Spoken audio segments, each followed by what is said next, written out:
Hello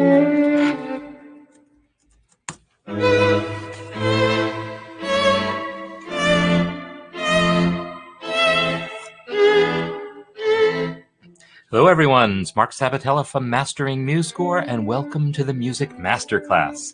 This is our session we do on Thursdays where we look at some aspect of creating music, composition, improvisation, arranging, and so forth.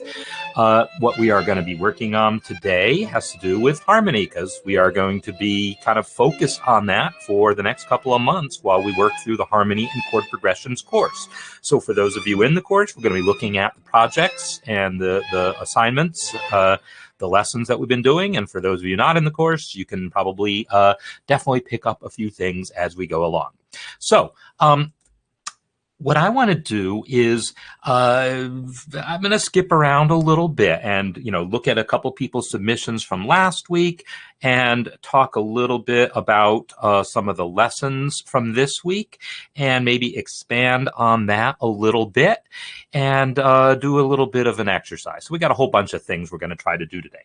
So I want to start by flipping over to where the course itself is and just point out something about the course, and to make sure that you're all aware of this, that when you are looking at the Harmony and Chord Progressions course and you're watching the individual lessons, if you're not seeing the comments area on the right, here's the little button to click for it. Right there is the comment button. Looks like a little speech bubble. And when you click that, it pops up a comment area where you can ask questions relevant to that specific lesson, or make comments about that specific lesson. And that's always a good place to ask really specific questions about specific lessons, because then they're kind of tied directly in there. So I want to make sure people take advantage of that. And I also now want to address something that Richard has brought up, which is a really good point, and it's going to tie to something that's come up several times. I know Lonnie has been talking some about folk music that are songs that are modal in nature. And so I want to spend a little bit of time talking about that. And before I do that, yes, I do. I should be the commercial person and say, yes, Mastering MuseScore, the MuseScore 4 Jumpstart Workshop this Saturday. So if you're not already enrolled in the MuseScore 4 course, please, now's a great time to do that. And I can even just type the URL because I know it pretty well. This is where you would sign up for the course. And when you sign up for the course, you get automatic access to the workshop. So there you go. All right, so I want to come back and I'll mention the workshop again if I think of it. It's live on Saturday and will be recorded. Those are always the questions. So it will be recorded so you can watch it later as well. So I want to talk about this idea of modal music and what it means for music to be modal, because it is, in a sense, it's outside the scope of what we're normally talking about in this course, which is what I would call tonal music. And so I'm going to set up tonal as something different from modal. They're not opposites exactly. If we wanted to do that, we would say atonal, complete app. So tonal means that a piece has a key center. You can identify and say, hey, this is in the key of D. That is what tonal means, but it carries with it a lot of connotations, that not only does it have a key center, but that key center is either major or minor. And I'm going to be doing the air quotes thing a lot here while I'm talking about this. So if we have a piece and it's in C major, then we say, oh, it's tonal. It's got a key center and it's C. Or it might be in C minor.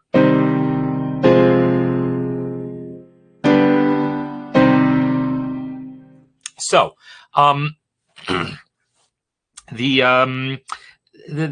what I just played, 1, 4, 5, 1. This is what that chord progression would look like in most tonal music. We make, even though in the key of C minor, And Jacques, I do see your question. I'll come back to that in a second. B flat is in the key signature, but in most tonal music, we would expect there to be the 5 chord to use the leading tone. This is just a thing. It's been a thing since the Renaissance, when modal music was the thing. It's just the sound of that leading tone. It's just been, people have loved that sound. That's where accidentals came from, was people deciding, hey, I've got this piece in Dorian and it's all white notes. And wouldn't it sound really nice if at the end of the piece we did that? So people started kind of improvising. Hey, I'm going to just sing that C a little bit sharper. And then people started writing in a little note saying, hey, why don't you make that one a little sharper, in case people didn't realize it. And then eventually accidentals became a thing that you would note, that you would actually put into the notation.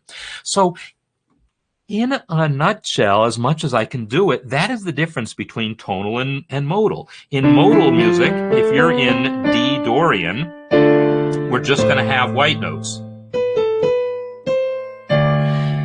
But the introduction of tonality is basically the idea of doing things like this, making modifications to those pitches to do nice things harmonically. It's not like as soon as you introduce an accidental, it's not modal and now it's tonal.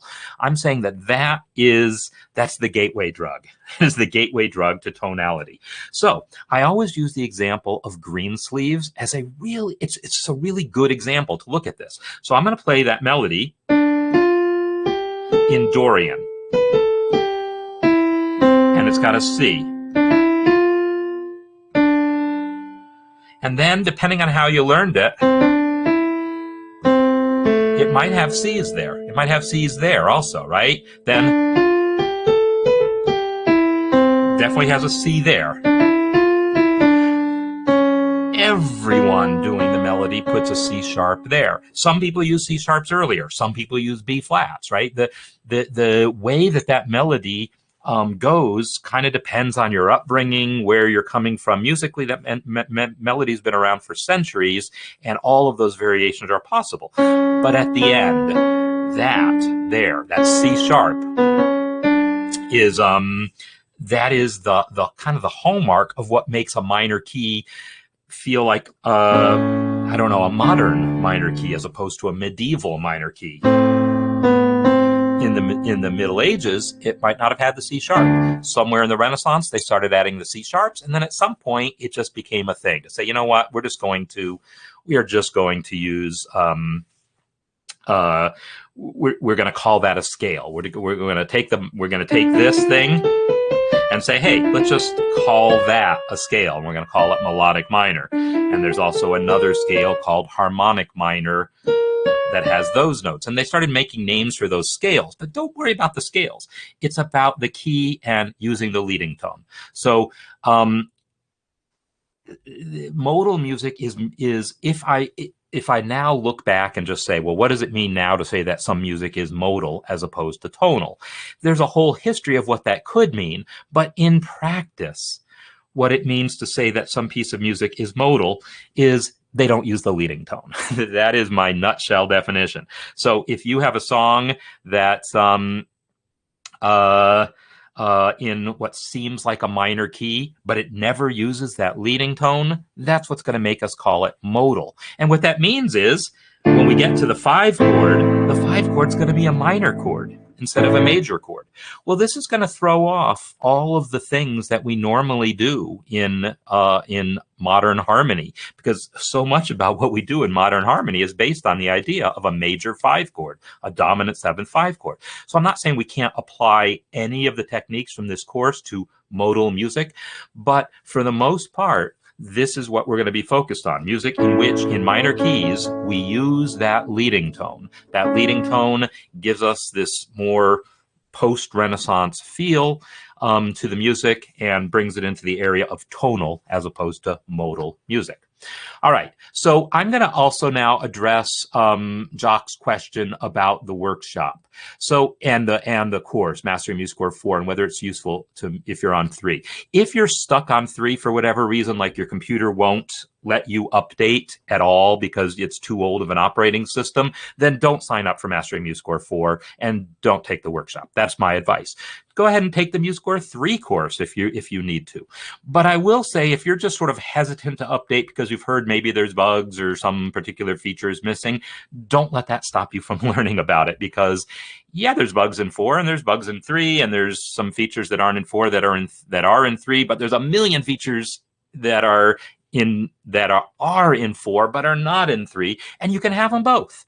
So unless you're prevented from updating by a too old computer, get them both. Have them both on your computer. And if you sign up for the Mastering MuseScore 3 course, you can then add on the Mastering MuseScore 4 course. So the course for basically no more than the price of the Mastering 4 course. So the programs are more similar than they are different once you get past the surface level. Once you get past your first 10 minutes of saying, oh my God, they look very different, it's more similar than different. But yeah, if you are going to mostly be using MuseScore 3, I would recommend using the MuseScore 3 course. So that's my answer to that. Okay. So what I want to do now is start. So I've said this piece about using the comments, and I've talked about modal and tonal music. And as an example, I'm going to try to play by ear a song that I had mentioned before that I really like, called Star of the County Down. So, okay, great, Jock. If you've gone through the MuseScore 3 course and you're still using MuseScore 3, yeah, there's no reason to look at MuseScore 4, because all it's going to do is tell you about the things that aren't in MuseScore 3. But the stuff that was in MuseScore 3 is covered in the MuseScore 3 course. So, yeah, that's, I guess, what I would have to say about that. So I'm going to try to play Star of the County Down by ear. Except I can't think of how the dang thing starts. Star of the County Down. Man, it's funny. When push comes to shove, I cannot remember the dang song. Star of the County Down. So this is a song that's been around a long time, and I actually want to play my favorite recording of it, which is the first recording I heard, and it often works out that way. And it's from a band that's local here in Colorado called La La Rook, and they do this song, I think, differently than most people do the song. And so when you hear this, if you're familiar with the song, you're like, wow, that's kind of a different take on it. Theirs is based on a couple other takes, but it's maybe not the way it's most commonly done. And hopefully it'll come up here in a second.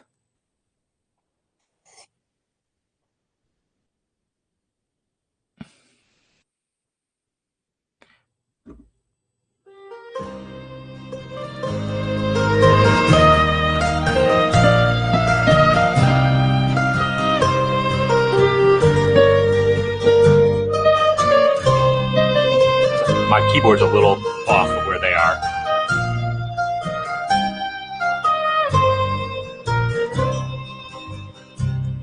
Near to Bainbridge Town, in the county down, one morning last July, down the Bowling Green came a sweet Colleen, and she smiled as she passed me by. So oh, she looked so sweet. Smiled as she passed me by. Right? It's not using the leading tone. It's yeah, it's going down. It's not da-dum, it's da-dum.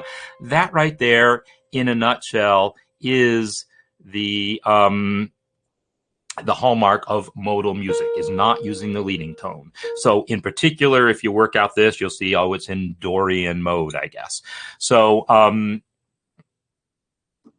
that song is, if I go to try to reharmonize that, I am going to get stuck a little bit because of the melody doesn't use the leading tone in the places where I would expect it to use the leading tone. It's not going to invalidate everything we do, but it is going to mean that some things are just sort of not on the table.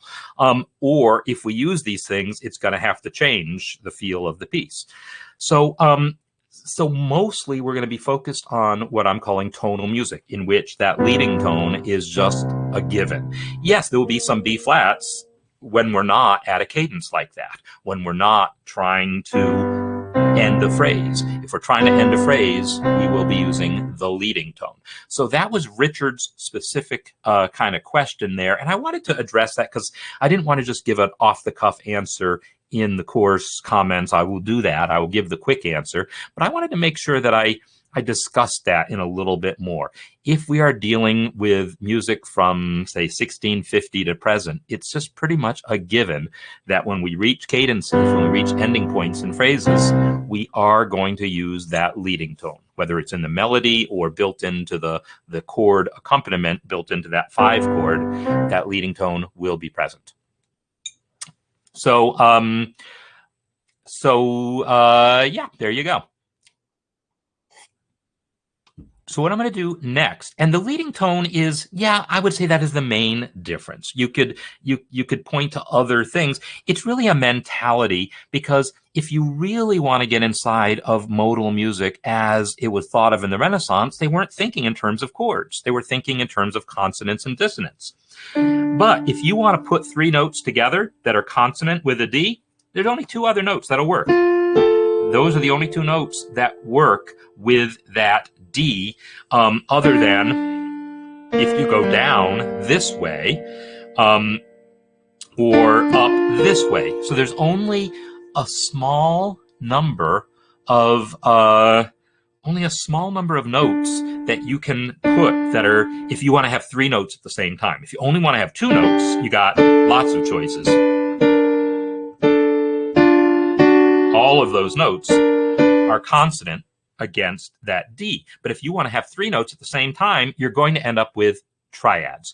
And it took them a long time to realize that that was the case. But once they started realizing that, once they started thinking in terms of, hey, if I want to have 3 notes at the same time and have them all be consonant against each other, I'm going to keep playing these same combinations over again. Maybe it's worth studying those combinations of notes specifically, as opposed to just thinking about intervals. And that's where it gives rise to everything that we now think about tonality, the circle of fifths and all these, subdominant and dominant chords and function and substitutes for those.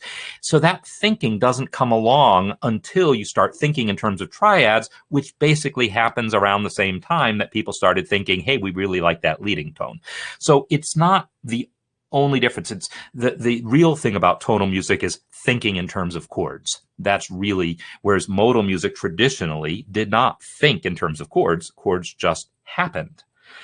Yet now when we do, like that Star of the County Down, those were chords being played.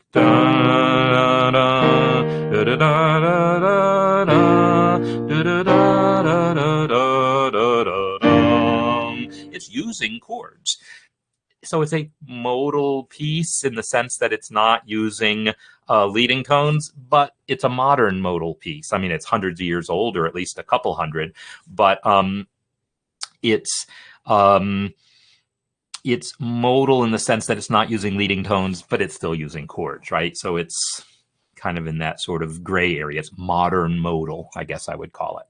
So yeah, 2-part harmony can definitely work different in modal music because you're only implying chords, and we tend to not think about it. If you literally only have 2 parts, then you don't really have to think too much about chords at all. You just think about the consonance and dissonance of the intervals. You can definitely ask yourself, well, what chord is being implied by these 2 notes?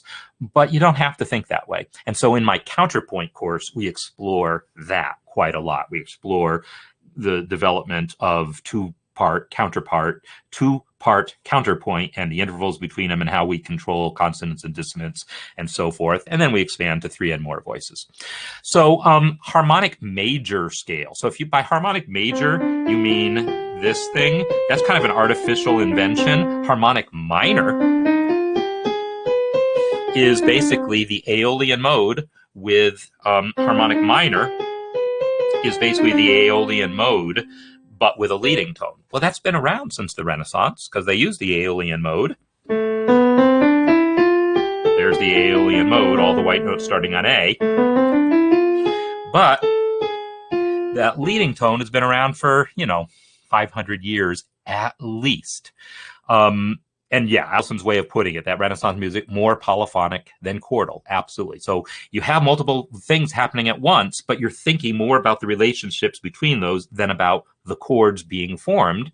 And yet, with modern eyes, we can go back and look at it and realize chords are being formed, but because they're not thinking about that first and foremost, they might not move in the way that modern people would try to move them following the circle of fifths. It'll happen to some extent just because of voice leading. It's going to make circle of fifths happen sometimes.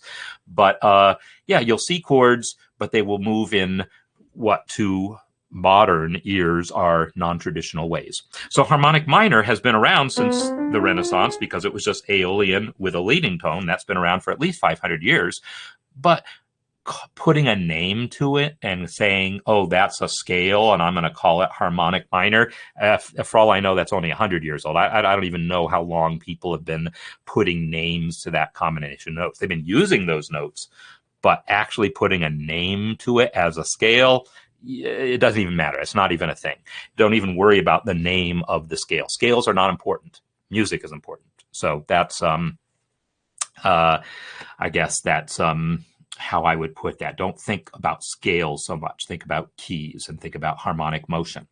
So, and yeah, if you look at two voice, if you definitely look at Renaissance music, weird is a subjective term, but definitely the harmonic motion is not what modern ears expect, because they weren't thinking that way. And so you get chords, but they don't move in the way that people have now been kind of trained to move them. So with that said, I do want to kind of morph into talking more about the actual chords then. So let's do that. And by the way, Dave, you asked a question in the chat that I just saw a little bit ago that I also, I think I can try to address that quick because, what the heck, we're just covering a bunch of things here. Your question was about the melody with harmony above that. So, I talked recently about barbershop music, and barbershop music explicitly puts the harmony above the melody, but it does that in an SATB setting. And that's a very specific thing. If you think about like most art songs or, operatic arias, tenors are going to sing the melody, and they're going to sing the melody somewhere around middle C. And sure, the accompaniment is going to be above the melody. Having accompaniment above the melody is super, super common. Nothing even really remotely unusual about accompaniment above melody. In fact, if we let's listen to Star of the County Down a little bit more. In Star of the County Down, this is that mandolin. Actually, the mandolin is playing the melody. But if I look at the chords being played, such a winsome melody, I had to shake myself. The chords being played on the guitars are often above where the melody is because he's singing. Had to shake myself. He's singing down here, but the chords are up here as far as where they're being voiced. Probably something like that for that B flat chord. They're probably playing an A chord capo 1. But so it's very common for melody to get above, for harmony to be above the melody, but it's a separate part. It's like the guitar isn't going to be mistaken for the melody. So as long as you've written your accompaniment with its own unique voice leading, its own unique rhythms, its own unique instrumentation, it can be above or below the melody without causing problems. It's when you're writing in an SATB setting and everyone has the same rhythm, essentially, that normally that melody is going to be on top. And if you don't, you're going to get a barbershop sound or some other unusual sound. And to some extent, you could say, hey, altos sing louder or tenors sing louder so people hear it's the melody. But it's still going to be a little different, a little off, a little different from how that music normally sounds. This is the way a lot of pop music harmony works, right? You'll have three people singing in harmony, and one person's got the main melody, and then a harmony part above it, and a harmony part below it. I talked about that with the Beatles, a few months ago, gave examples of that, and you do that in the mix. You do just have the middle voice sing louder. But when you do that, it is a little tougher to pick out that melody. And sometimes we hear the harmony more strongly, and that's pretty normal. Okay, so that's so in the accompaniments that I'm creating, when I worked like in the cafe yesterday and talked about creating a piano accompaniment, I paid no attention to whether my accompaniment was above or below the melody, and it's not relevant at all. Yeah, it probably was sometimes above and sometimes below. Yeah. But when we're writing SATB kind of style, then it's a little bit different. Okay, so what I'm going to do next is flip over to some specific submissions that were made. And yeah, Allison is making a point there that often that the tenors will have the melody, because sometimes you want to make that change from always hearing melody in female voices to say sometimes we'll hear it in the tenor voices. So specifically writing in such a way that the tenor voice is prominent is a thing. And often when we do this in modern writing, or actually in Renaissance writing, we give the soprano and alto different rhythms. And so if I go,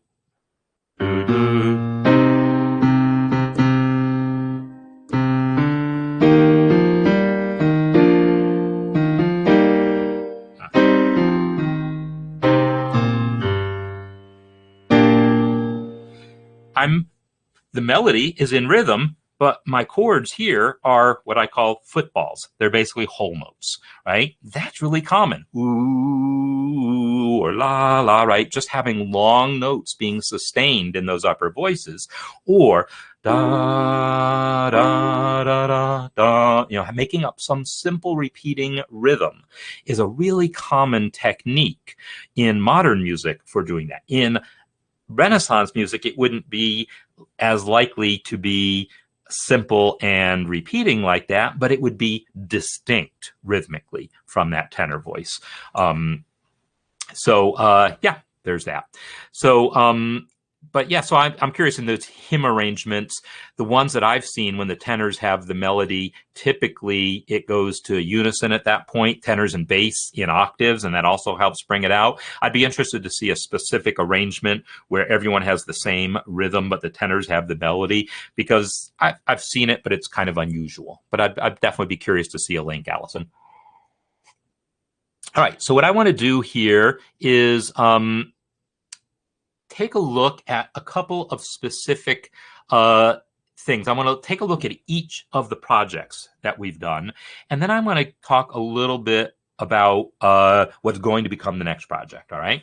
So this is a one that was just submitted yesterday, someone, Andy, working on creating a melody over a chord progression. And so what I'm going to do is play this melody, and I've still trying to figure out the best way to make this thing where I can actually make it a reasonable size so you can see it. But I'm gonna say we don't need to see it, because we can see my hands if that's a thing, or we can hear the melody, and hearing it is what's more important. So I'm gonna play what's actually written here.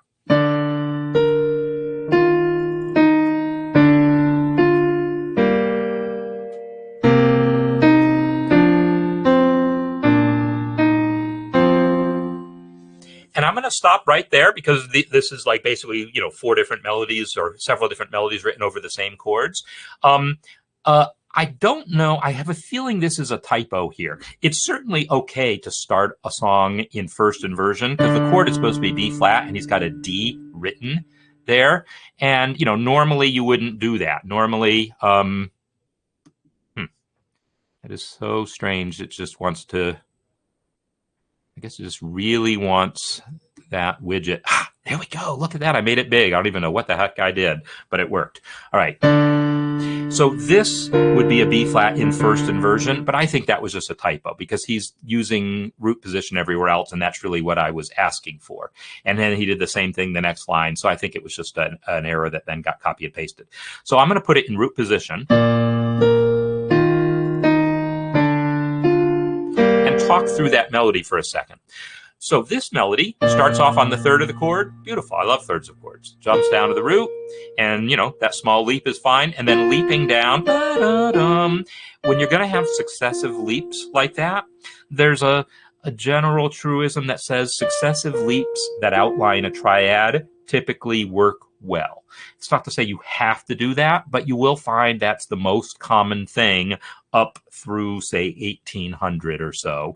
Successive leaps outlining a triad. Now, in this case, that third note is a non-chord tone. So he's leaping into a non-chord tone, then stepping into the chord tone. So that would make that non-chord tone an appoggiatura. And that sound, the idea of leaping into an appoggiatura, well, that sound's been around since the Baroque, at least. That particular type of melody doesn't sound Baroque, right? It sounds more folky because it's, a simple quarter note melody like that. But it's kind of pretty to me. To me, this sound here, major chord with a ninth on top, is like, it's part of my experience as a jazz musician as not even really dissonant per se. It's a non-chord tone. And yeah, it does resolve. But I want to call attention to this because sometimes people might be afraid to use sounds like that.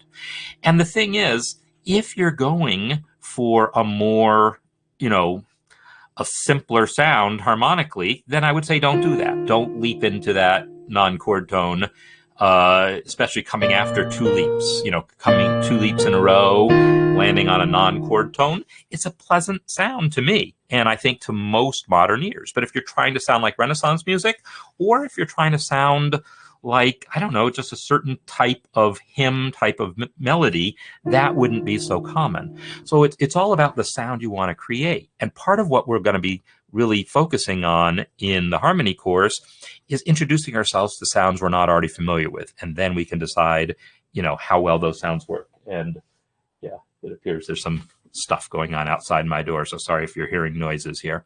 So that sound right there, I want you to file away in your brain right now. And then these are all chord tones, right? And then a seventh, which is basically a chord tone.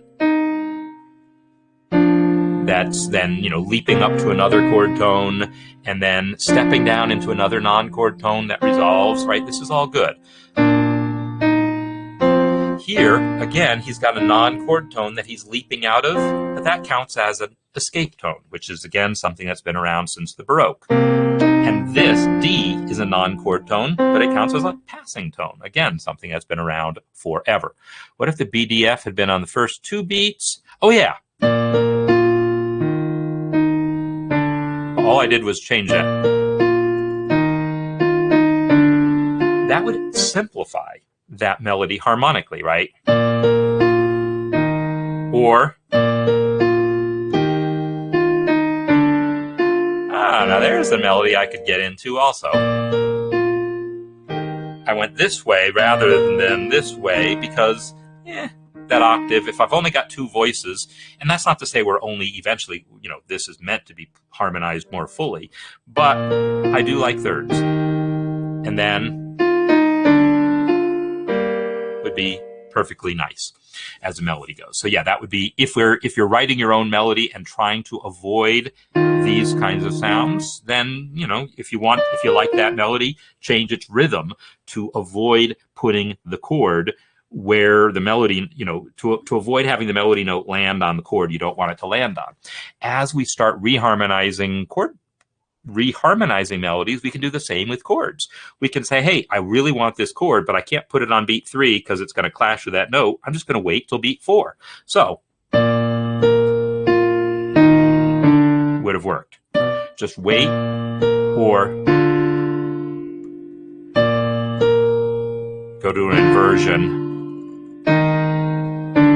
When I do that, I hear the parallel octaves that I knew were there all along, but I don't care. I could wait until beat 4 to bring in that E flat chord. So when we're reharmonizing things, that totally becomes a thing. All right. So, oh, by the way, Neek, I just saw your comment here. Go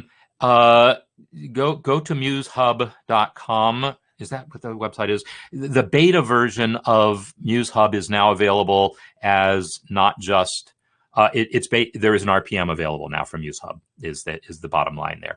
So let me see if I can find that for you, Neek, real quick. Musehub.com, I think, is the website. Scroll down to the bottom and you will see Muse Sounds Manager Beta. This Muse Hub is no longer the name for it on Linux because it doesn't do all the things that Muse Hub does on Windows. So you'll see now that there is both a deb and an RPM available. So there you go. musehub.com, scroll down to the bottom and you'll see that you can get an RPM. So there you go. So anyhow, that was something I wanted to comment about, that specific melody. Yeah, that is about a week old. That RPM is maybe about a week, is how long that's been there. So I want to now get back to my page with the projects here, and I want to take a look at one of the SATB projects. And so I want to take a look at one that's visible directly because they're a lot easier for me to get a handle on. So, oh yeah, that was a nice little cheat sheet that Sue posted there. Let me just grab that link and put it in the chat because it is kind of cool.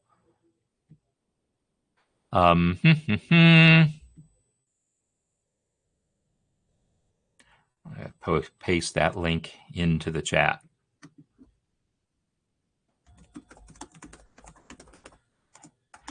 And I would recommend people, whoa, that's not the right, that's some random email address. I failed to grab the link properly. Let's try that again. Oh, I see why. Yeah. So you'll have to be in the course to see this, which is, fine by me. Sorry about that. My system decides to be slow when it wants to be slow. There we go. So that cheat sheet is, is something available to people in the course working on SATB stuff, and then maybe you could submit some suggestions for further improvements and further things to add if you like. B flat DF. Oh, changing the. Yeah. Okay. Oh, I see. Yeah. I thought you were maybe changing the notes around, but you just were correcting a little typo. Okay, since this page is deciding to be non-responsive, I'm going to not worry about that page. And what I'm going to do instead is talk about something else here. Let's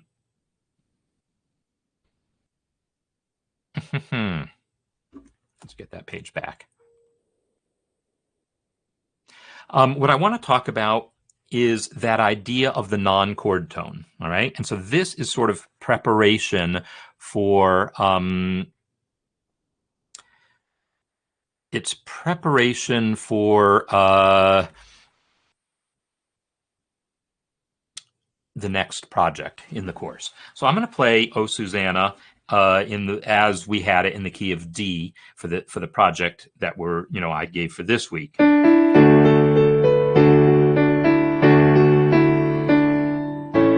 Right, that's where it goes to 5.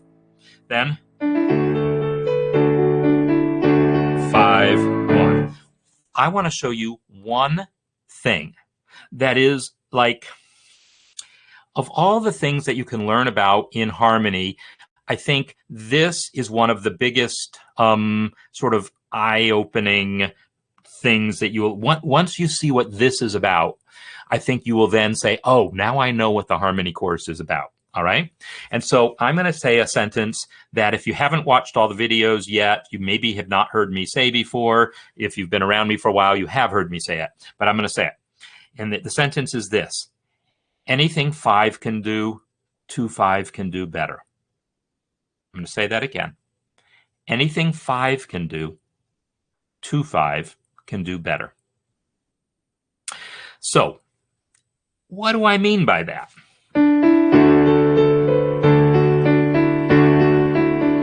There's 5.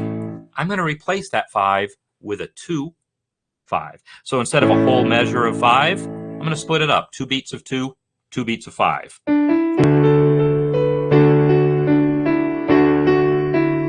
Ready? Here's 2, 5. So there, that's basically it right there. Instead of going directly to 5, I'm replacing it with a 2-5, and I can make that 2 a 7th chord. And I can make the 5 a 7th chord also. That idea that we can take one chord and expand it into 2 chords like that, what we're going to be learning in the harmony course basically is a couple of dozen similar things. That is the simplest one. That is the starting point for virtually everything else that we might want to do, is being able to understand the role of that 5 chord and to say, you know what? I can actually expand it and let a 2-5 do that same job. And the thing is, it's only going to work when I say anything it can do, 2-5 can do better. It works with some melody notes better than others. So let's take a look at this. In this case, the melody note E happens to work really well because it's a chord tone on that 2 chord. But let me make up a new melody here.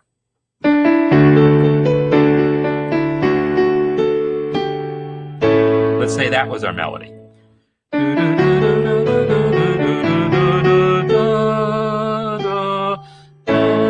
There's my melody. All right, I'm going to try it with a 2-5 now. 2-5. This sound right here, the 2 chord, but the melody note is scale degree 5, which isn't normally in the 2 chord. The 2 chord is scale degrees 2, 4, and 6.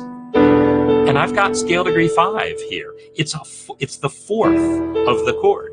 And I talk about fourths being avoid tones on major chords, but they are not avoid tones at all in minor chords.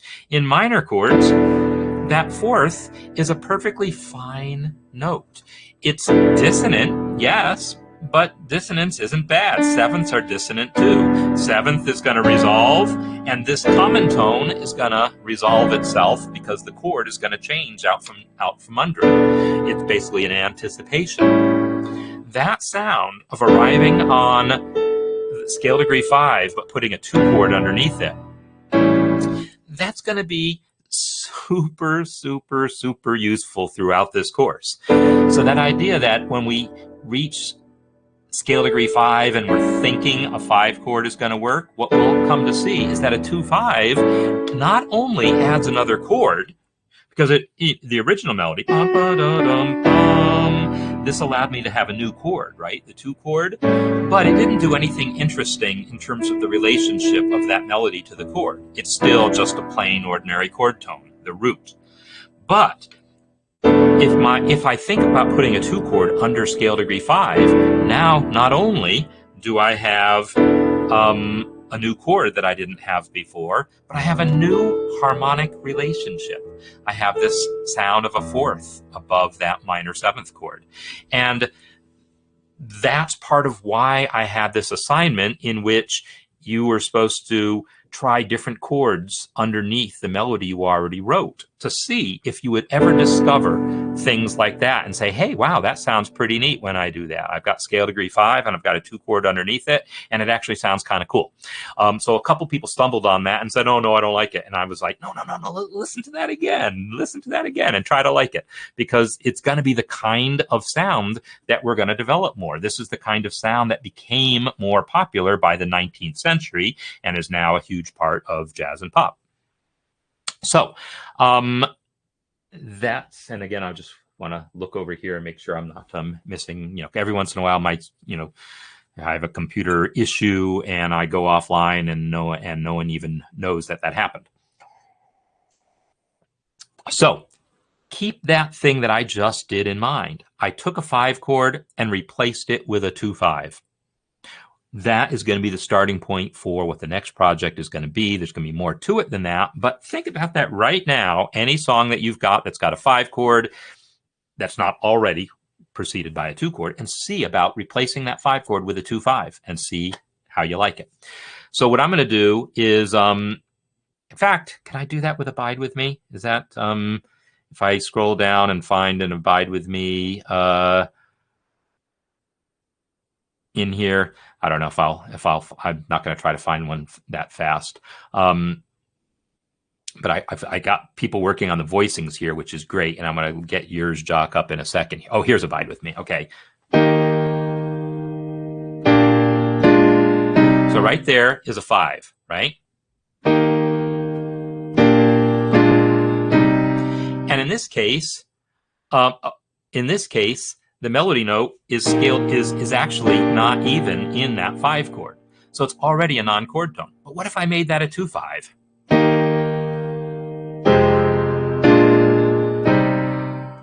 Yeah, that's the jazzer in me likes that.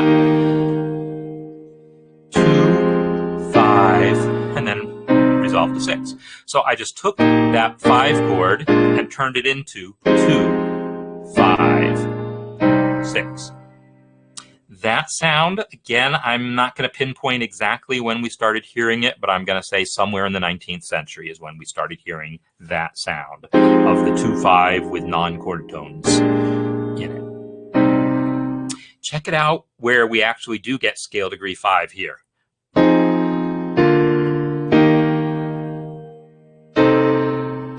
Is the original. So this is Alan's version. I'm going to play Alan's version and talk about that for a second. So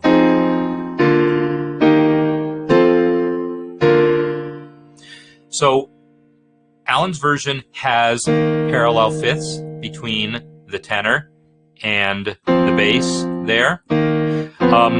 And it also, he's changed the chords around a little bit here because that diminished chord isn't happening. So I'm going to not play exactly as Alan has it, but I am going to try to play the original version. Was a diminished chord here, and then going to 5 with scale degree 5 in the melody. I'm going to try that 2/5 trick.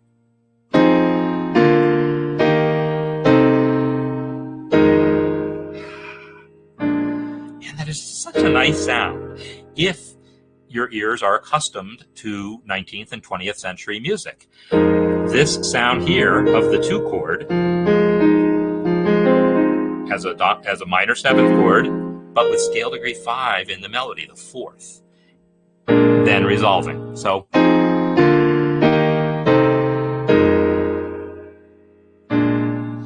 we could fine-tune the voicing if I'm trying to make an actual SATB arrangement out of it.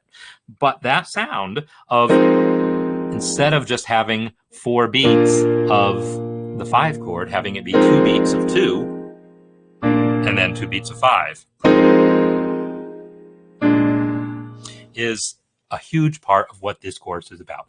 Finding opportunities to do things exactly like that.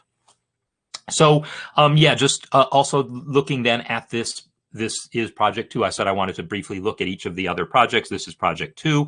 Take a brief look at a 3, and I'm going to look at a 3 and a 4. And yeah, Allison, I wouldn't suggest doing this to surprise a choir. That is not going to work at all. So that's not going to work. It's got to be, you're going to have to write that into the arrangement. You could write it into the arrangement or let it be a solo thing. This is really common when people write solo arrangements of songs that originally were hymns or whatever else. They will often reharmonize the thing, because the thing is, all these chords here, chords changing on every beat, that works well in an SATB context. But often if someone was writing, say, an orchestral accompaniment for this, they wouldn't do it that way. They would write footballs. They would write whole notes or simpler, slower moving harmonic rhythm. And then in that harmonic rhythm, that kind of motion underneath it would work. So the 2/5 is similar to sussing it. So sussing it, what he means here, what Jock means here, is if I had played a B flat 7 with an E flat and then moved it, the E flat is the 4th, and that would be called a suspended 4th, resolving down. And that's a similar sound to this because they both have the but one of them is the only note moving. The other one has the whole chord moving out from underneath it as well. So they both create some interest, some motion underneath that whole note, but one of them just creates a little more than the other. So yeah, this idea that we might, if we're reharmonizing a piece, you have to be careful that you don't try to mix and match. You can't take an arrangement that was written with one harmonization and then try to sing that against a different harmonization. That is not going to work. But singing just that melody with the new harmonization is very common. And if you look at published arrangements of hymns that are republished as a solo singer with either piano accompaniment or orchestral accompaniment or whatever, you will see that kind of technique used a lot. Slowing down the harmonic rhythm in all these densely populated places where the chords were changing every measure, and then speeding up the harmonic rhythm where it was just a whole note, so that there's some motion happening in there. And it might be actually adding new chords into these whole note measures, or it might just be some arpeggiation or something. But creating motion where there wasn't motion before is definitely a huge part of arranging a piece for solo voice plus accompaniment. All right, so that's what that project 2 was about. And I commented in the newsletter about the final 6/4 chord, and that a lot of people voicing so there's 1 6/4 chord at the end. This is the traditional voicing right here. E flat chord in second inversion with that bass note doubled. And then the 5 chord, and then the 1 chord. It's nice because it gives you good voice leading. It lets the B flat stay the common tone, and B flat stay the common tone, or move down to the 7th. And when we get to that 5 chord, we knew when we got to the 5 chord, we were going to want the B flat doubled anyhow. So doubling it in the 1 6/4 chord is a thing also. So that was the most common comment that I gave people in doing this project was, yeah, I didn't specifically say it's a rule that you have to double that 5th, but it is the case that if you double the 5th on that 1 6/4 chord, that's always going to give you good voice leading. And so if, into the next 5 chord, it's going to give you the opportunity to create that good voice leading. And so it is the most common choice kind of by far. So Jock, I just saw your chord. You had the chord voicing one here, and we're going to take a look at this one because this was the other project that I had assigned, was on basically creating these chord voicings. And again, I'm not totally sure. I wish I could remember how I managed to get that thing. Oh, now I am managing to make it bigger. I guess I'm just making it bigger a couple of times, and if I make it bigger enough.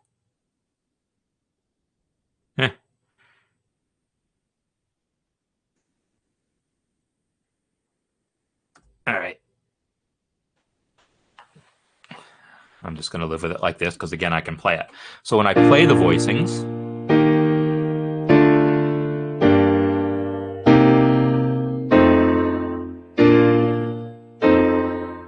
all right, so these are the voicings that you created for that chord progression that I gave. And the way I presented the project was, in doing this, we're going to start with 1 note below middle C and then try to follow its voice leading. So let's talk about this.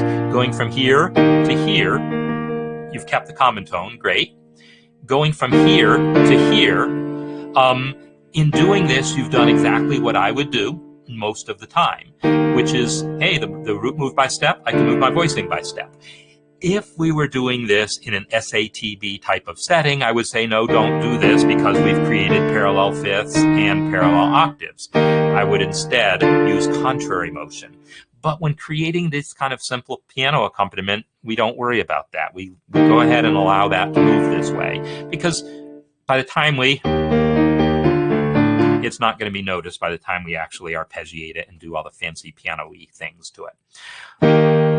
So that's exactly what I would want here. And then from D minor to G minor, you're keeping the common tone. And then from the G minor to the C minor 7, you're keeping that common tone. Now, from that C minor to this F7, this is where you've leapt a little more than I think should be necessary, because this E flat common tone could have been kept in the middle, right? This common tone could have been kept in the second voice. So I talk about, on dominant seventh chords, omitting the fifth, and that would have worked, going from here to here, right? That omits the fifth. And it lets the top voice move down by step, and this voice move down by step, and this voice keeps the common tone. So that would have been the smoothest motion. It does create a slightly awkward shape here with a second on top and then a tritone below it. Slightly awkward, but still totally by the book. No one would actually really bat an eye at that other than say, hey, that's kind of curious, but it's perfectly normal. And then this voicing going into the B flat would allow keeping that common tone. And then 7 from here, again, I would keep that common tone and come back to this F7. So that is the by the book answer. So there's the by the book answer, how to create the smoothest voice leading. And then there's the, well, what else could I do? Right? And so what you've done is fine. I mean, it's fine to move voicings around and create some interest. In fact, I'm going to give you another little project on this. This is a version that I maybe I've mentioned before here, and I call it well, I don't call it anything. It's going in one direction only. I'm going to create these voicings, and I'm always going to go up. Anytime I have a choice, I'm going to go up. And I got a choice between up and down, I'm going to go up. I've got a choice between up and down, I'm going to go up. Got a choice between up and down, well, I'm going to keep the common tone. Got a choice between up and down, I'm going to go up. Choice between up and down, I'm going to go up. Got a choice between up and down, I'm going to go up. That's an interesting exercise. And then do the same thing coming down. Coming down, I'm going to go down, I'm going to go down. Whoops. And now I'll keep the common tone. Go down. Go down. Go down. Go down. Forcing yourself to voice chords going up or down. I'm not saying that that's a great thing to, like, you're not going to go up for an entire arrangement, go down for an entire arrangement, but by thinking in those terms, can I voice this chord in a way that goes up, or can I voice this chord in a way that goes down? Then you can create your own interesting accompaniment and say, well, I want it to go up until it comes down over here, and then I want it to go back up here and come down here. You can decide when you want it to go up and when you want it to go down, and voice it in a way that works there. You're not married to the smoothest voice leading. So I want us to practice the smoothest voice leading, but then know that in real life, we want to use more of the piano than just this, or more of the orchestra than just that. We will actually say, hey, I'm going to move my voicings up here, and then I'm going to choose some point at which I think I've reached a climax, and then move my voicings down, and, you know, or choose to leap in my voicings to create some interesting drama or whatever. So yeah, that's basically the point of these exercises. And then the next one is, looks like actually you do have quite smooth. Nice. Yeah, that's all exactly how that one would go. Ooh, and then you did an open voicing one. Ah, interesting. Ah, look at that. That's cool. So by open voicing, I mean these notes are spread out. So it's the same B flat chord, but it's well, what's called an open voicing. The notes are not as close together as they could be. It's not this, it's not that, it's not that. That's close position, closed or close position. This is open position. So this is what's called close position. And then any of those, because they're all as close together as possible. You can't play those three notes with D on the bottom any closer together than this. But you can play those three notes with B flat on the bottom closer than this. We could have played this. So by spreading them out, we've created what's called an open position voicing, and you've created nice, that sounds lovely. And then this will be the same comment there, that here you didn't need to leap down. You could have kept that E flat on top and played your F7 like so. And then the B flat here, because the bass would have had the F. But there's absolutely nothing wrong with this either, because it's only moving by a third, and it allows us to kind of is a lovely little melody. So it's not the absolute optimal smoothest, but it's way more interesting than the smoothest one. So to me, this works really, really, really well. And sort of ironically, even though this is essentially the exact same voicing, okay, that's I gotta wrap up, but I gotta make this point. Any close position voicing can be turned into an open position voicing by taking the middle note, the second to top note, and dropping it an octave. This is a technique that in jazz terms, we call it drop two voicing. It's taking the second to top note and dropping it down an octave. That creates the most typical open position voicings. And so like this voicing here for the C minor 7 starts off like this, but then that second to top note got dropped down an octave. So any voicing, if you create an arrangement using closed position voicings, you can then just drop that second note down an octave, and the same exact voicings will work now with drop two. So there you go. So I know I've been kind of all over the place today because I know we had a lot to cover. Next week, there will be this new project. And in fact, I'll assign it probably tomorrow so you can start thinking about it, or at least yeah, because I want people to really work this next project. It's going to be, I'm going to give you a piece, and you are going to come up with what you think are the best 1, 4, and 5 chords for it, and then actually reharmonize it. So if you haven't already started on the 1, 4, 5, Oh Susanna, and go through that thing I did where I sang through all the parts and all that stuff, do that. Do that. Really focus on that 1, 4, and 5, because I want you really solid on that before starting the next project. So project 4 is Oh Susanna, and I go through a whole video demonstration of figuring out the chords, playing them on the piano, singing the voice leading. I want you to do that for that song, do that for other songs as well, to prepare yourself for the next project. All right? So all of that said, I'm going to remind everyone, Saturday is the project, right? I mean, not the project, the workshop. Saturday workshop. So I hope to see lots of you there on Saturday talking about MuseScore. And we're gonna, it's a half-a-day workshop.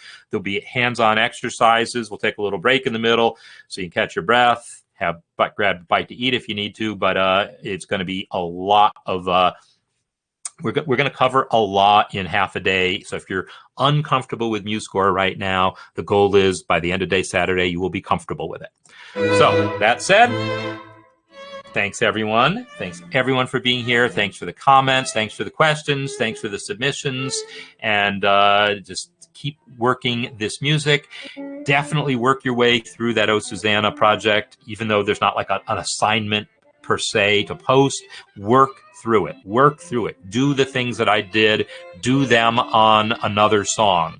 Really take that seriously. The really owning, as I say in the project, that 1, 4, and 5. So I will see everyone next time. Hope to see you all Saturday. Goodbye. Thank you so much.